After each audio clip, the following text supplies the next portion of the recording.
Исраил Йосыфны бүтән барлык угылларыннан артыграк ярата. Чөнки Йосыф аның картлык көнендә туган баласы иде. Ул аңа төрле төстәге туқымадан затлы кием ясаткан иде.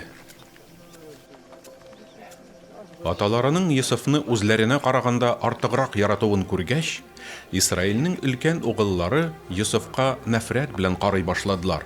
Хәтта аның белән дустана сөйләшмәс булдылар.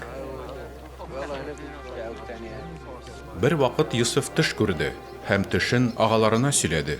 Шуннан соң агаларының нәфрәтләре тагы да көчәйде. Йосыф әйтте аларга: "Тыңлагыз, мин сезгә күргән төшемне сөйлим", диде. Имеш, без барыбыз да кырда көлтә бәйлебез икән. Шул чак мин бәйләгән көлтә җир өстенә туп-туры калкып утырды.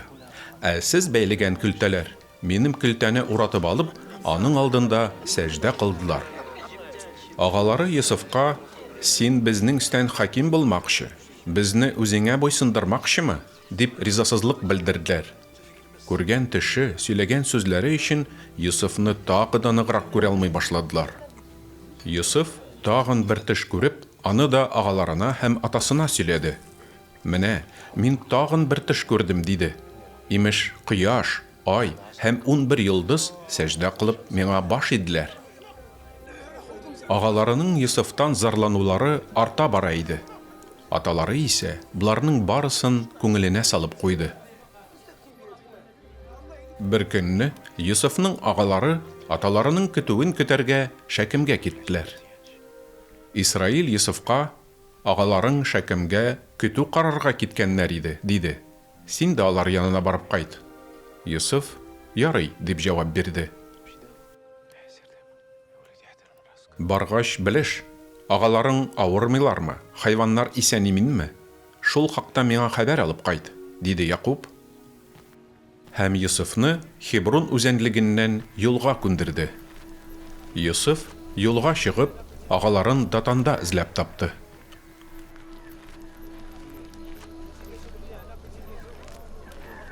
Йосыфның якынлашып килүен ерактан ук күреп алгач, агалары аны үтерү өчен үзара киңәш табыш итә башладылар.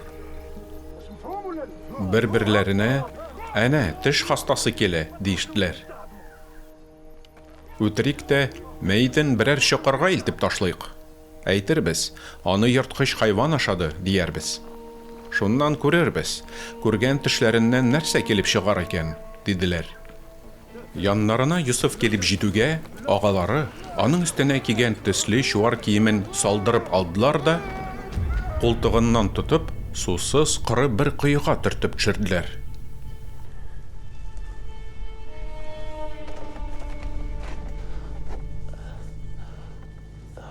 Шуннан соң үзләре ашарга дип утырдылар. Шул чак Гыйлыгат тарафыннан бер карван якынлашып килгәне күренде. Дөяләренә агач сагызы, бәлзәм һәм ладан тияп, Мисырга баручы Исмәгыйлеләр карваны иде бу. Кардәшләренә Яһүдә былай диде: "Энекәшебезне үтереп, аның канын яшереп калудан безгә ни файда? Без аны кәрванчы Исмәгыйлеләргә сатып җибәрик. Җанына кул сузмыйк. Ул бит безнең энекәшебез, кан кардәшебез." Бүтәннәр Яһүдәнең бу сүзләренә риза булдылар. Медиан сәүдәгәрләре якынлашкач, Йосыфны коедан чыгарып, 20 көмеш бәһәсенә энеләрен Мисырга баручы Исмәгыйлеләргә сатып җибәрделәр.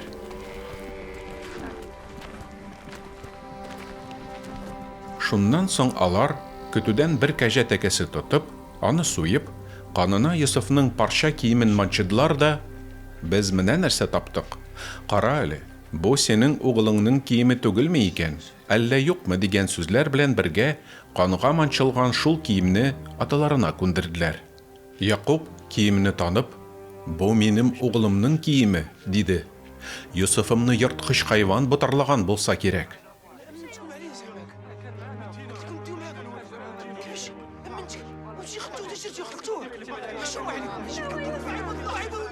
Барлык угыллары, кызлары җыелып, аны юатырга тырышсалар да, ул тынычланырга теләмәде.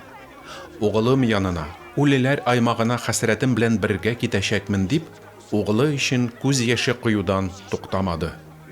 Йосыф Мисырга китерилде.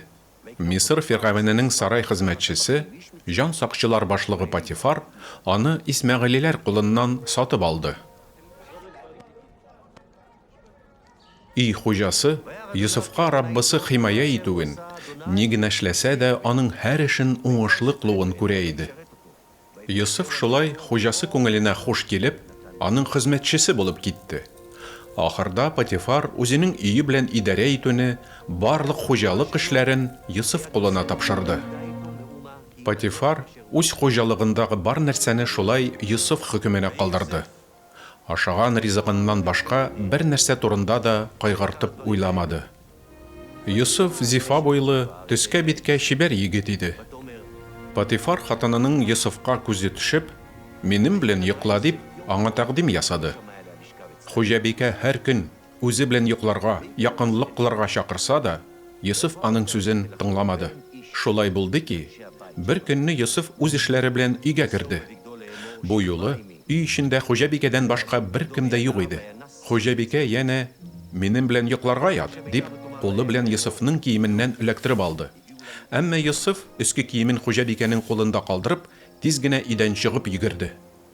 Хатын кычкырып, йорт хезмәткәрләрен чакырды һәм аларга: "Менә күрегез, бу гыйбри адәм безне мыскыл итәр өчен алып кайтылган", диде.